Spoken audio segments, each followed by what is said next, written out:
எது அதிசயம் அப்படின்னு சிந்திக்க போறோம். உடனே எது அதிசயம்? மாதா பாத்திமா மாதா காட்சி கொடுத்தாங்க, அதிசயம். வாடிப்பட்டியில தண்ணி வந்தது, அதிசயம். இடைக்காட்டூர் இருதயாண்டவர் தோன்றினார், அதிசயம். அப்புறம் வேளாங்கண்ணியில ஆரோக்கிய மாதா தோன்றினாங்க, அதிசயம். சரி, இதெல்லாம் அதிசயம் அப்படின்னு சொல்லிட்டு நம்பிக்கிட்டு ஓடிக்கிட்டு இருக்கிற மக்களுக்கு ஒரு கேள்வி கேட்கிறேன்.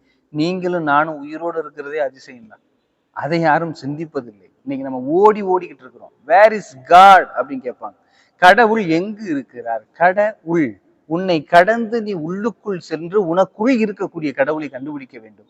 உள்ள இருக்கிற கடவுளை கண்டுபிடிக்காம நம்ம வெளியில எத்தனை ஆலயங்கள் சென்றாலும் கடவுளை காண முடியாது. அது சிற்றின்பம் போல, அது சிறிது நேரம் மகிழ்ச்சியை கொடுக்கும். போயிட்டு வந்துட்டு நான் ஒரு கோயிலுக்கு போயிட்டு வந்துட்டு ஒரு கடமையை செஞ்சு முடிச்சதாக ஒரு மகிழ்ச்சி இருக்கும். ஆனால் பேரானந்தம் நமக்கு கிடைக்காது.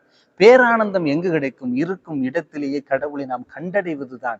நாம் செல்வது தவறு அல்ல. அதை நான் சரியா ஆழமா புரிந்து கொள்ள வேண்டும். இப்போ கோயில்களுக்கு போறதெல்லாம் தவறு அல்ல. நாம் செல்வது அது நம்ம இன்னும் உயர்த்தி கொடுப்பதற்காகத்தான் செல்ல வேண்டும். ஆனால் கண்டுபிடிக்கிறதுக்காக வெளியில நான் ஓடிக்கிட்டு இருக்கிறேன் அப்படின்னா அதுதான் முற்றிலும் தவறு என்பதை ஆழமாக பார்க்க வேண்டும். எனவே ராமஹம்ச பரமஹம்சர் சொல்லும்போது ஒரு கதை சொல்லுவாங்க. அவரை வச்சு என்னன்னா, நான் யார் என்று கண்டுபிடித்து விட்டேன் என்று சொல்லுவார். உடனே ஒரு இளைஞர் போவான், ஐயா நீங்க யாருன்னு கண்டுபிடிச்சிட்டீங்களா? அப்ப நான் யாருன்னு சொல்லுங்க அப்படின்னு சொல்லும்போது அவர் அழகா சொல்லுவார், டேய் நான் யாருன்னு தான் கண்டுபிடிச்சேன் ஒழிய நீ யாருன்னு நான் கண்டுபிடிக்கல. நான் யாருன்னு கண்டுபிடிக்கிறதுக்கே எனக்கு 27 வருஷம் ஆச்சு. நீ யாருன்னு நீ தான் கண்டுபிடிக்கணும், நான் கண்டுபிடிக்க முடியாது அப்படின்னு சொல்றதுதான் அதனுடைய செய்தியாக இருக்கு. எனவே நாம் நமக்குள் இருக்கக்கூடிய இறைவனை கண்டுபிடிக்க முடியாவிட்டு, அதனால்தான் கடவுள் அப்படின்னு சொல்றாங்க. கடந்து செல், உள்ளே இருக்கக்கூடிய கடவுளை பார். அவ பார்க்கும்போது அந்த உள்ள இருக்கக்கூடிய கடவுள் நமக்கு காட்சி கொடுப்பார் என சொல்லப்படுகிறது. ஆனால் நான் இன்று எங்கு செல்லுகிறேன்? கடவுளை தேடி தேடி அலையக்கூடிய ஒரு மனிதர்களாக நாம் இருக்கிறோமா என்பதை சிந்தித்து பார்க்க வேண்டும். ஒரு தேனை தேடி அலையுவது, அது மலரிலே இருந்து எடுப்பது ஏதோ ஒரு வகையான ஒரு நீரை தான் உறிஞ்சுகிறது. அது தேன் அல்ல. மலரில் தேன் இல்லை. மாறாக தேனிடம் இருக்கக்கூடிய அந்த உமிழ்நீரை அந்த பூவிலிருந்து எடுக்கப்பட்ட அந்த சுரப்பியோடு கலக்கும் போதுதான் அது கெட்டு போகாத தேனாக மாறுகிறது. எவ்வாறு தேனி தன்னிடம் இருக்கக்கூடிய அந்த அமிலத்தை கண்டறிந்து இன்னொன்றை சேகரிக்கும் போது அதை தேனாக மாற்றுகிறதோ, என்றும் அழியாத ஒன்றாக மாற்றுகிறதோ, அதே போலதான் கடவுள். நான் எனக்குள் இருக்கக்கூடிய கடவுளை கண்டுபிடித்து விட்டேன் என்றால் மற்ற இடத்தில் எல்லாம் நான் சேகரிக்கக்கூடியதை இன்னும் அதிகமாக கெட்டு போகாத மனிதனாக மாற்றப்படுவோம் என்பதுதான் ஆழமான சிந்தனையாக இருக்கிறது. அதை நாம் மையமாக கொண்டு எது அதிசயம் என சிந்திக்க இருக்கிறோம். இன்னைக்கு பூமி சுத்துகிறது, அது அதிசயம். இன்று நாம் நிலாவை பார்க்கிறோம், அது அதிசயம். நானும் நீங்கள் உயிரோடு இருக்கிறோம், அது அதிசயம். நடக்கிறோம், அது அதிசயம். சுவாசிக்கிறோம், அது அதிசயம். பார்க்கிறோம், அது அதிசயம். நம்ம இந்த மாதிரி அதிசயங்களை விட்டுவிட்டு அற்ப அதிசயங்களுக்காக அடித்து கொண்டிருப்பதுதான் மிகவும் ஒரு அசிங்கமான அநாகரிகமான செயல்களாக இருக்கிறது. ஆண்டவர் அதிசயம் செய்துதான் நான் ஆண்டவர் என்று நிரூபிக்க வேண்டும் என்ற அவசியம் இல்லை. நீங்களும் நானும் யார்? அவர் நமக்கு அதிசயத்தை காட்டணும், எனக்கு காட்சி கொடுக்கணும் அப்படின்னா நம்ம யார்? முதல்ல நம்ம நேர்மையாளரா? நாவினால் தவறு செய்யாமல் இருக்கிறோமா? சிந்தனையினால் தவறு செய்யாமல் இருக்கிறோமா? மாறாக ஆண்டவர் எங்கு இருக்கிறார் என்பதை நாம் கண்டுபிடிப்பதுதான் நம்முடைய வாழ்க்கையுடைய ஓட்டமாக இருக்கிறது. இப்ப எதற்காக உழைக்கிறோம் என்றால் சாப்பிடுவதற்காக உழைக்கிறோம். ஆனால் உண்மையிலேயே நாம் அமர்ந்து நிம்மதியாக சாப்பிடுகிறோமா? ஓடிக்கிட்டு இருக்கிறோம். இன்னைக்கு ஒரு 5 நிமிஷத்துல வாயில கடன்னு அள்ளி போட்டுட்டு ஓடிக்கிட்டு இருக்கோம். இன்னைக்கு மனிதர்கள் எப்படி வேண்டாங்க, எனக்கு ஒரு ஜிப்பு கிடைச்சிச்சுன்னா போதும், வயிற்றுல ஜிப்பை திறந்து சோற உள்ள கொட்டிட்டு நான் அடுத்த ஜிப்பை மூடிட்டு போயிடலாம் அப்படின்னு சொல்லிட்டு வேண்டக்கூடிய அளவிற்கு போயிட்டாங்க. சேர்த்து வைக்க ஆசைப்படுகிறார்கள் மனிதர்கள், ஏனோ செலவழிக்க கடினப்படுகிறார்கள் மனிதர்கள். எனவே சேர்த்து வைப்பது செல்வம் மட்டுமல்ல, நம் உடம்பில் நோய்களையும் தான் என்பதை சிந்தித்து பார்க்க வேண்டும்.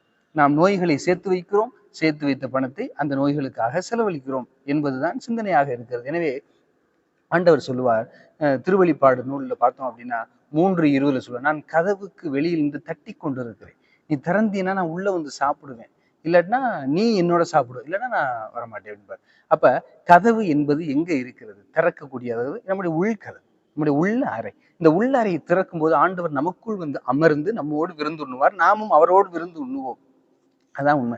இன்னைக்கு நான் என் உள்ளறையை திறக்காமல் எல்லா வெளியறைகளுக்கும் சென்று நான் இறைவனை காண வந்தேன், இறைவனை தரிசிக்க வந்தேன் என்று சொன்னால் இது முட்டாள்தனமான ஒரு காரியமாக இருக்கும் என்பதுதான் என்னுடைய எளிய சிந்தனையாக இருக்கிறது. எனவே நாம் எதை அதிசயமாக பார்க்கிறோம்? நான் இன்று நடக்கிறேன், நான் ஒரு பேருந்துல போறேன், அது ஒரு அதிசயம். நான் ஒரு வண்டியை ஓட்டிட்டு போறேன், அது ஒரு அதிசயம். நான் நடந்து போறேன், அது ஒரு அதிசயம். நான் பேசுகிறேன், அது ஒரு அதிசயம். என்னையும் மதித்து 4 பேர் பேசுறாங்க, அது ஒரு அதிசயம். எனவே இப்படிப்பட்ட அதிசயங்களை நாம் பார்க்க தெரிந்து விட்டோம் என்றால் நம் வாழ்வில் அனுதினமும் ஒவ்வொரு நொடியும் அதிசயமாகத்தான் இருக்கும் என்பதை சிந்தித்து பார்க்க வேண்டும். எனவே இப்படிப்பட்ட அதிசயங்களை நாம் உற்று பார்ப்போம். நடக்காத ஒன்றை, யாருக்குமே நடக்காத ஒரு அதிசயம் எனக்கு நடக்கணும் அப்படின்னு வேண்டிக்கிட்டு இருக்கிறத விட எல்லோருக்கும் நடந்து கொண்டிருக்கக்கூடிய அந்த அதிசயத்தை சிந்தித்தாலே இறைவனுடைய அன்பும் அவருடைய அதிசயமும் நமக்கு புரியும். எனவே இறைவனுடைய அதிசயத்தை காண நாமும் முயற்சி செய்வோம். நம்மிடம் அன்றாடம் இருக்கக்கூடிய அந்த அதிசயங்களை காண்போம். எனவே அதுதான் உண்மையான அதிசயமாக இருக்கும். ஒரு மருத்துவமனையில் ஒருவர் 15 நாட்கள் இருக்கிறார், சுவாச பிரச்சனை வருகிறது. ஒண்ணுமே அவருக்கு ஆக்சிஜன் வைக்கிறாங்க. 15 நாள் முடித்த பிறகு அவர் பில்ல பாக்குறாரு. அந்த மருத்துவமனையில கொடுக்குறாங்க பில்லு.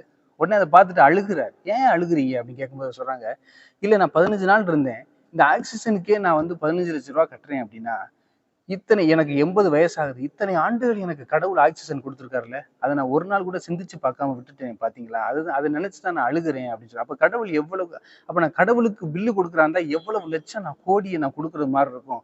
அப்ப நான் ஏன் அந்த ஒரு அதிசயத்தை காண மறந்து விட்டேன், அந்த அதிசயத்தை உணர மறந்து விட்டேன் என்று சொன்னாராம். எனவே அன்பிற்கினியவர்களே, நாமும் அவரை போல 80 வயசுல கண்டுபிடிக்காம இருக்கும்போது இப்பவே கண்டுபிடித்தோம் என்றால் ஆண்டவருடைய அதிசயம் நமக்கு புரியும். ஆமென்.